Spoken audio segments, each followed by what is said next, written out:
सानाम को जोहार और तेहना ब्लॉग वीडियो ते सानाम को सगुन दारामेद पे इनगे सुरेंद्रनाथ टुडू आपे को तलाते आरो मिट्टी नवा वीडियो अगू कते हेजना मेन दो नेस जहाँ चे 2023-24 रे जहाँ बो चास ला हुड़ूना तो ओना हुड़ू रे तबन अडिगान बोया होबो इंश्योरेंस सकात गया और बांखान दो बाबो इंश्योरेंस सका तो कथा नौकायना नेस मा अडी जुरे जपुद जड़ी किया और मिद दिन चे बरसिंग मा बा मिद हाट धरिज हो जपुद अकाय तो उनका इदी कतेत गिना नेस दो बद बैहर रे हुड़ू इर ठीका हुड़ू रे दा माने तोंबायना माने डेम लेका बनाना तो हुड़ू को अडिगान गोजायना तब नष्टयना तो अब ओना हुड़ू लैंप रेहो अब बाबो एम दाड़े जहाँ चे लैंप रेहन तो अडी जुरे बाछा साथे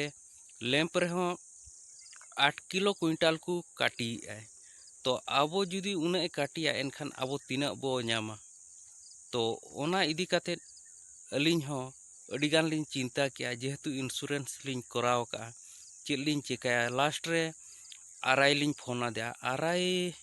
मेता दिनाय सरपंच बुझेम सरपंच इन फोन आदया सरपंच फोन काते उनी मितिंग कनाय आम क्लेम खान दो सीएससी सेंटर चला में जेहेतु ओंडे खनम नोआ इंश्योरेंस सेम कराव का तो इंश्योरेंस में कराव का तो उनी मितिंग कनाय नोडे दो इनमा ओका ऑप्शन तको करावा ओना मना बइन बड़ाई गड आका तो चेत बो चिका तो नेल में बखान टाइम हाताव ᱧᱚᱜᱟᱭ इन किछि आलेरिन सीनियर को कोड़ा साला फोन फान काते इन हो बखा ओना ऑप्शन इन जुदी देखावाय वेबसाइट ना एनखान ओंडे खन गेना इन दो ओडक काते हुए तलांग क्लेम मामा अदो उनी मितिंग कना नोमा बाय ओडकोक कना ओना वेबसाइट मा तो चेलांग चिका लास्ट रे उनी मेता दिनाय एग्रीकल्चर ऑफिस गे चला में बादाम पहाड़ अदो बादाम पहाड़ चलाव काते उनी माडाम आबो नोआ चोपणी जिपिर नि जहाना माडाम हेनाया माणती हेम्ब्रम उनी साला जोगाजोग दोहो काते गेना अदो नोआ इंश्योरेंस रे दोना क्लेम इन एमया तो नोआ लास्ट रे उनी होय मेन किया नोआ 72 घंटा भितरे नोआ क्लेम रे हेना आमा नोय माने 5 दिन 6 दिन हुईना तो नोआ दो गानो आची मा अड़ी मुश्किल गे इन हुई बुझाया तो मेताय कनी ठीक गया इन दो रिपोर्ट गी एमा पे कना आपे जुदी बापे करावा एनखान दो आर मिद दिन दो पंचायत करे दो आलोपे ले बड़ायाले नोआ इंश्योरेंस पे मेनते दो तो इन उइहर किया चिट इन चिकाया लास्ट रे ओना फसल बीमा योजना ओना फोन रे हेना माने customer call number toll free number जहाना एम का ओडिशा रे ओना टोल फ्री नंबर ते आदो इन हो कांटेक्ट किन कांटेक्ट काते उनी कुली किदिया अडिगान तो मितैन कना आमा चेत चिका कना किछि लय में मेताय कनिन हुड़ू इन मई चासला और हुड़ू दो हुई कना मेनखान इर काते बर रेगे हेना और माने उना दिने दा के जहा फलो रे ओना इर हुड़ू रे दा तोंबायना और अडी दिन तहन खान तो हुड़ू गोजायना तो ओना हुड़ू गोजान खातिर तेना इन किछि आदो इंश्योरेंस मई कराव का आदो क्लेम मई मेनि तो चेत चेत डॉक्यूमेंट्स को ओना को किछि लेइन पे आदो जहाक उनका काते उनी लेइन कना नौका नौका ठीक गया आम फोन किया अड़ी धन्यवाद ले मेताम कना तो किछि ना नोआ दो डिपार्टमेंट को गिना इन भेजा को मेने और आमा तीना क्षति कना ओना इनक्वायरी काते ओना दो क्रॉप कटिंग को करावा तो ओना क्रॉप कटिंग कराव काते गिना आम दो ओना क्षतिपूरण दोले एमामा तो उनका काते ना तेहिं दो ना क्रॉप कटिंग रे ना सर्वे चालू कना तो ना सर्वे जुदी जाहक सक्सेस लेन खान जाहक फुल मा बाय नामो गया जेहेतु फुल बाय क्षति कना तो 25% दो ना पालेबो नामा मेंते आशा बो दोहोया तो ठीक गया तो आबोरिन उनको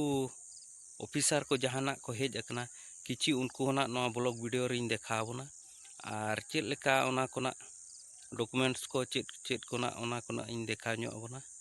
तो नवा वीडियो कंटिन्यू रगे तहन मा ताबोन बया को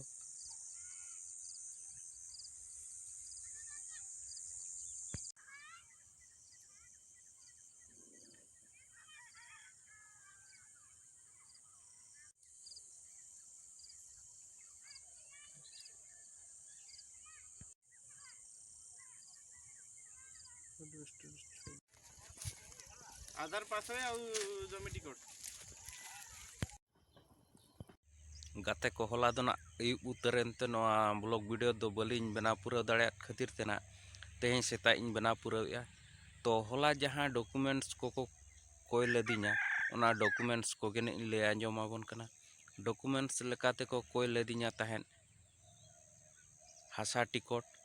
साउते पासबुक जेरॉक्स तापरे आधार जेरॉक्स और तापरे भोट आईडी जेरॉक्स ना तो नौका गे ना नोआ डॉक्यूमेंट्स को कोई लदिना और साउते ओना मांग जहां फोटो दोहला जहां